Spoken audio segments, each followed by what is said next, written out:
Hello team, so this is something I've been wanting to do for a little while, but I'm finally sort of having a bit of time to do that. Hoping to pump out a few episodes over the next few weeks, but this is really just a test run battle for it. It's quite a short one, I should be able to give it a few goes until I'm happy. What this is going to be is the first part of a series. I'm probably going to call it something along the lines of What Was I Thinking? Or something like that. Unlike a lot of the other battle reports out there, I'm hoping to just really delve into what I was doing during a battle and try to explain why I did what I did. The main purpose of that is really to try to just improve my level of play and try to become a bit better by dissecting what I'm doing and analysing my mistakes. What we're starting with here is just a little Siege of Hobbiton, a little 1v2. I'm playing as Arthur Dane, because I really wanted to bring some hobbits to the fight. I've got Death Eater here as the Witch Realm of Angmar, and over here I've got Gondor, played by Bloodbath Grath. So I'll have a quick explanation of my army. I had 18,000 florins for this, I believe. So I had quite a bit of trouble actually spending all that money, but I did what I could. So I've got a unit of Arthur Dane Marksmen there. Overall I have 2 units of Arthur Dane Marksmen. I have a unit of Band of Brass Archers. There's my other Arthur Dane Marksmen. I've got a unit of Dismounted for Shock Infantry Knights. I think I had 2 units of Dunedain Peacekeepers, Dismounted Knights of Innuminas, Men-at-Arms, Arthur Dane Men-at-Arms, 2 units of Arthur Dane Pikes there, Innuminas Gate Guard, Hobbitry in Arms, 2 units off, and they actually have quite a bit of experience added onto them, because as I say, I had a fair bit of cash left over. Dunedain Rangers, some Troll Slayers, Wardens of the North, and then some Knights of Innuminas there, and also of course my General in the Royal Court. And they're pikemen. Another unit of Knights of Innuminas. They're a surprise to me. This battle was actually done a few weeks ago now, so I'll try to remember things. And yeah, so I'll be going through my deployment strategy here, just to make sure that, because that's a big part of what I was thinking here. I saw that Angmar was deploying here in force and also here in force, and I've got this nice big hill and I was hoping to just use that to my advantage. I also saw that Gondor was actually deploying quite far back. Now I viewed this as really my saving grace, and I needed to defeat Angmar in their entirety and then turn around and face Gondor. So that's really what I do. I have most of my army set up on this ridgeline. Of course, the hobbits to lead the charge. I've got some pikes that will move on down there. Oh, I should probably say what I'm seeing here, as what we have are some Angmar Marauders there, 2 units, backed up by some Angmar Halberds and some Blackwatch Legion. So not actually that much. His main attack I knew would be coming in from here. Now something that stuck out big time for me were these Witchers and those Trolls. So I knew that I needed to keep a unit of cavalry in reserve to strike these guys as soon as I could, as soon as an opportunity was available. Hammer Guard, some more Blackwatch Legion, and then these are all pikes. I'll slow it down a little bit because we've just started. Oh, okay, not want to go to 0.1, but this will be fine. So I knew that this was my main concern, but as soon as the battle started, I lunged myself down here, and we can see brought my knights in. Everything really was just charging, and I was entirely focused on all of this because I knew there was nothing I could do against Gondor right now. I left a lot of pikes in reserve in case he was a lot faster than I expected him to be. Now this was a major screw up here. I had my Wardens of the North firing up like that. That was just a mistake on my part. But this is where the action is in the beginning anyway. So I had a pretty successful charge with my knights, and then my pikemen come up, and my hobbitry start battling away here. And even though I had upgraded them, I was still incredibly impressed with how well the hobbits did. And actually Death Eater was as well, as we can see how the hobbits actually deal with these Scourge Raiders after that. So I brought in some men at arms. I tried to flank, but he flanks my flank. And this is of course me getting a bit overwhelmed by what's going on over there. I could have been cycle charging, I know that, but at this point he rolls in the trolls. And have I already missed it? Nope. So I'm seeing those Witchers and I'm seeing them being exposed. So I bring my cavalry up here. I knew that my line, these trees made it a little bit more difficult. I knew that because of my much higher level of troops and also the height, the high ground that I had, I knew I could hold the line. So I wasn't too worried about that. But brought in my Knights of Illuminus just to start chewing my way through. So I managed to catch his Witchers undefended there, and I'll click at some point soon about that. So over here is when I first noticed Gondor being a threat. He starts rolling his cavalry on forward. Now it's quite a hefty chunk of cav, more cav than I had, but I was pretty sure that my knights could deal with it in a square, well, in an even fight. So I managed to deal with this, but then more Scourge Raiders have appeared. But as I say, the hobbits really held their own against these guys. It was quite really impressive from them. Men at arms holding them as best they can, and then the Knights of Illuminus coming in to sort of help mop it up. Now here's where I goofed up big time. These peacekeepers, I let them get away from me, and they will run all the way to the end of the map before I realise they exist. So that's unfortunate. These cav have started to come down here, and I'd managed to turn around my pikes in time. I managed, because I was watching them. They've zoomed by my my archers, but this is when I moved up the Knights of Illuminus, well, the Gate Guards of Illuminus, sorry, and to defend my archers. This would be a perfect place for my Dunedain peacekeepers. Remains. That was the call for only half of the Scourge, well, only half of the remaining Witch Realm. Now, I totally missed it, but I did manage to bring down the Witchers, so that was good. And now I'm just coming in to try and slam those Hammer Guard, because they are the only guys I'm really worried about on this front, because everything else is I'm pushing them back quite comfortably. Those pikemen are there, but now I'm really needing to wheel around as fast as I can to face Gondor. This cavalry battle is going, and I think I got a bit too cocky with my Knights of Illuminus, as they are dying quite quickly, being so badly outnumbered. But as I say, it was just generally it was me getting overwhelmed a bit. I've got my hobbits battling with these Scourge Raiders here, and I just want to get the downhill charge on these guys before they got a chance to charge me, even though I'm still in combat. I left my men at arms there because they seem to be handling the situation not too bad. And this is where we were very shocked. It seemed hobbits, just with that height advantage and the additional skill, were able to match them. There's just hobbits there fighting, so that was really impressive from them. Now these Gondorian cav are now pretty much. Oh, my knights survived that. That's I'm pretty surprised by that. They do die soon, so I'm actually quite interested to try and see how I did lose them. Those Wardens of the North had to charge these Pelargir Marines because they were hammering away at my Illuminus Gate Guards, which they still are. So the Illuminus Gate Guards are going to be moving in. Far too many of them were lost. I needed those later to go up against Gondor's pikes. The Benderbrass Archers as well are fighting unassisted, because I felt like I needed to form a defensive line here.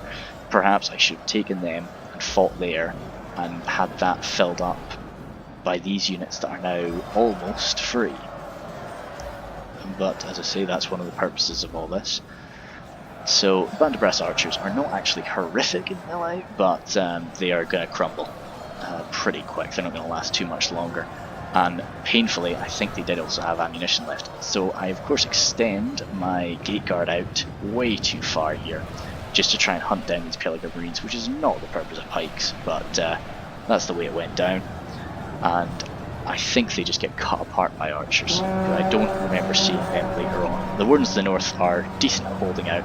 So as you can see, I've been picked apart here. I've been split. I've allowed myself to be split off and taken on in various stages. While so perhaps I should have realised this fight is over and started to get these men back quickly. But I think I maybe bring them back to just finish off these guys. We'll see what happens with that.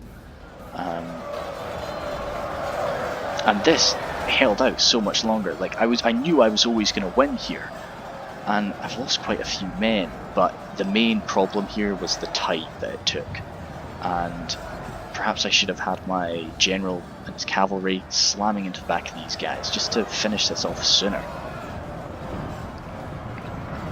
I've got my Forest Era Knights charging them, just wanted to break that, but again, they probably should have been transferred to the centre already and just left what was here to finish off. So here is the beginning of what I view as my downfall. I decided to fight in this little area.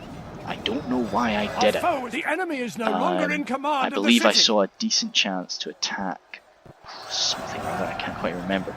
But I charged on down here and I allowed the battle to happen in this area when I should have just held back and fought there. These cavalry are charging my rangers, and in response to that I bring on my cavalry to face them, but I lose a lot of rangers in the process there. Those Marines are fine, the archers are fine, my Wardens of the North are still holding out as best they can, but against Wardens of the White Tower, that is not going to work out for them. So everything is finally sorted out here. I started to bring my boys back, and yeah. So I'm seeing these rangers move up, and my rangers have been freed now. So I immediately try to organise them into a force to fire at the enemy rangers.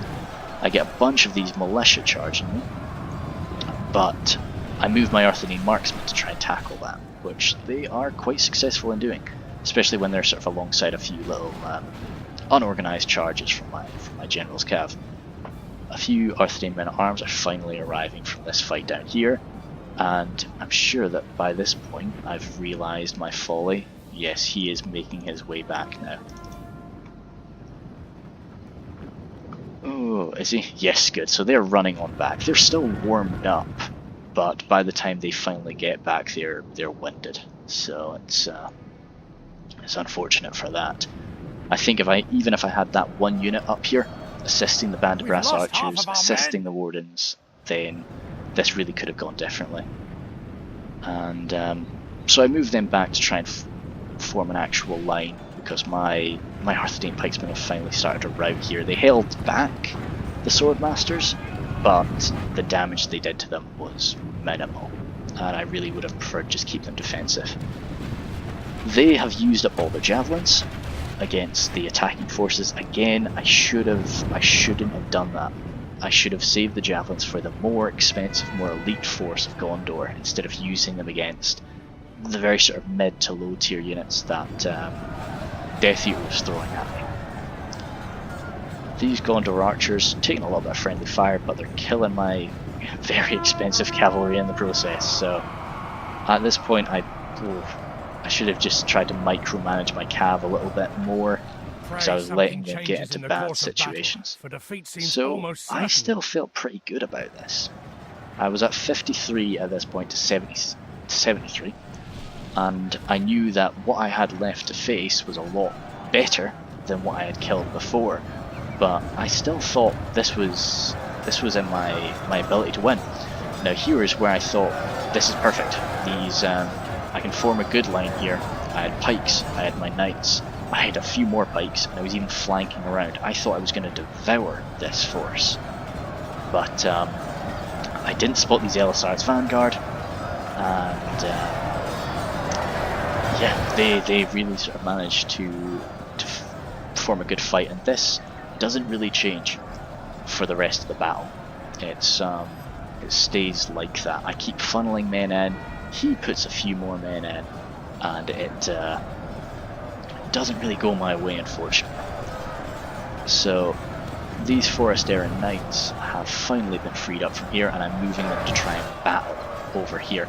Again, perhaps I shouldn't have. I should have probably stayed here, stayed under the fire of my archers, stayed under the fire of my rangers, Only and half the enemy not force battled remains. in this area.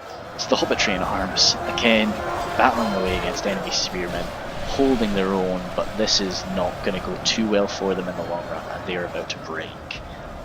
And these Peliot Marines are still alive. I'm just finishing them off with my cav in a very disorganized manner, but they will die.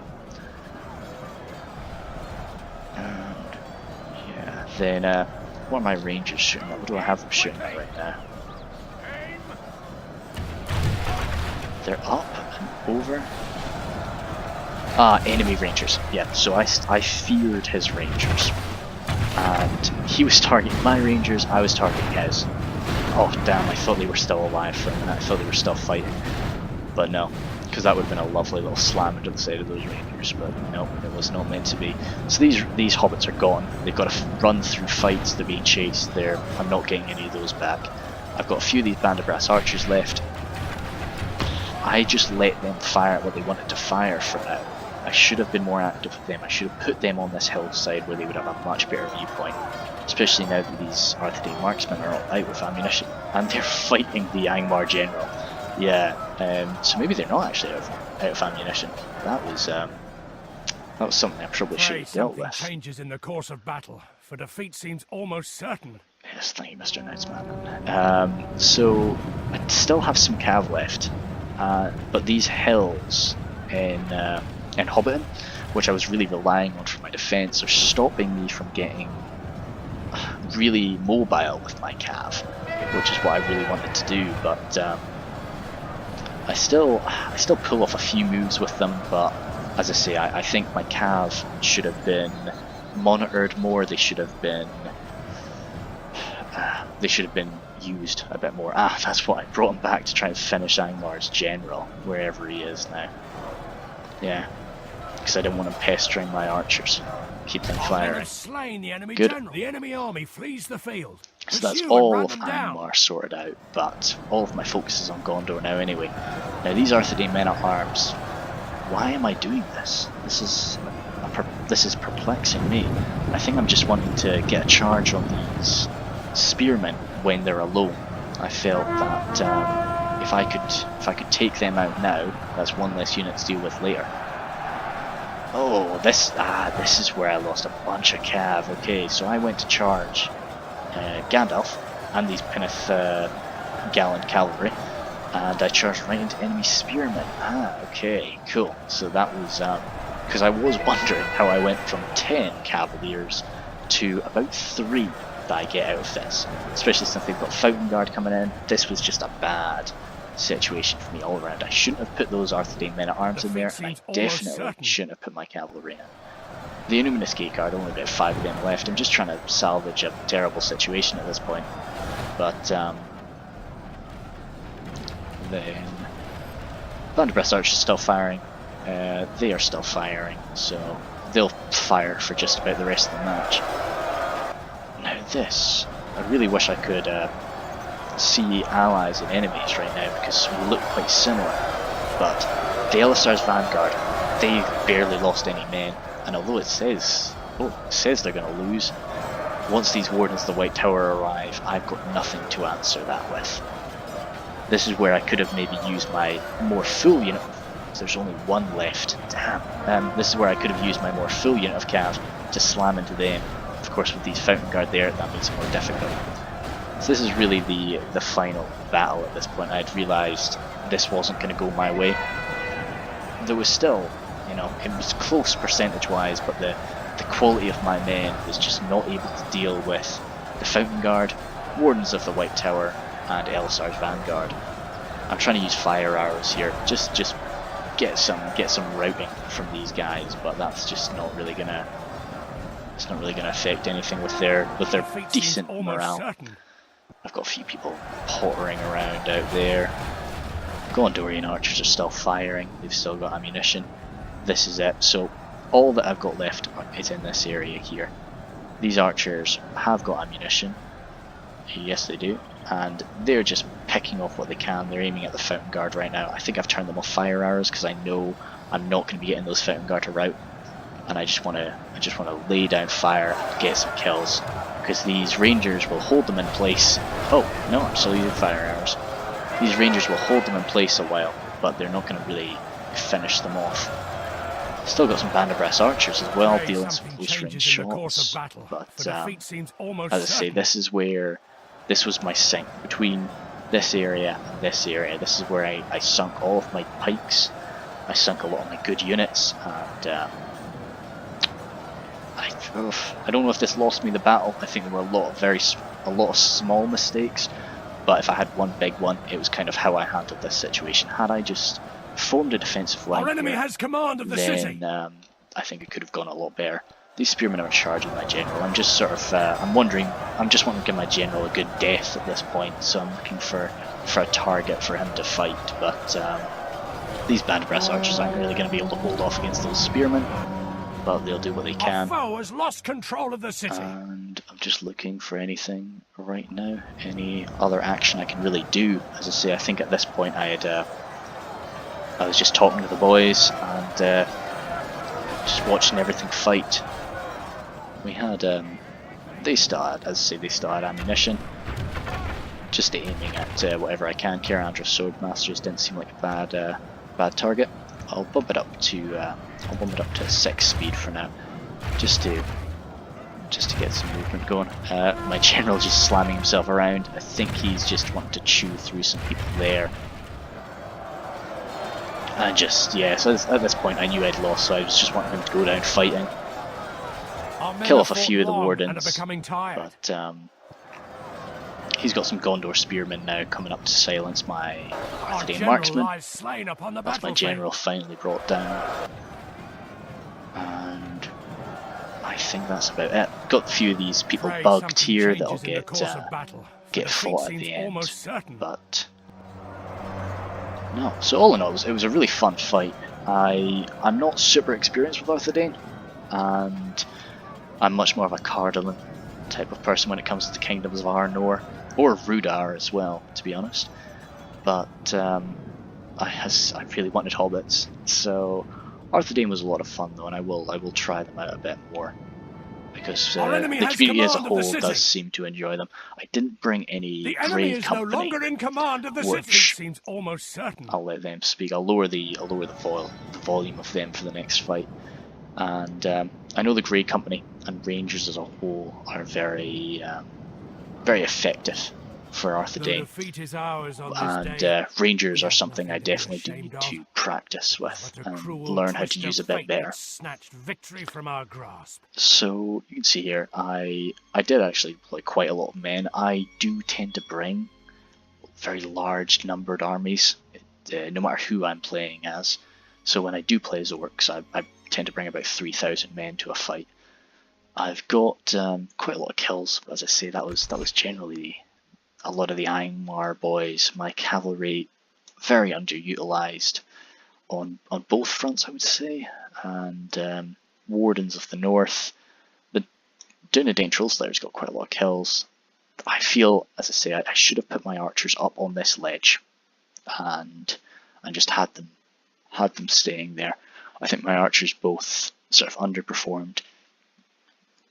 Hobbiton doesn't have too many choke points, so Rangers weren't as effective as they could perhaps have been, but they did okay. I could have done a lot better with them though.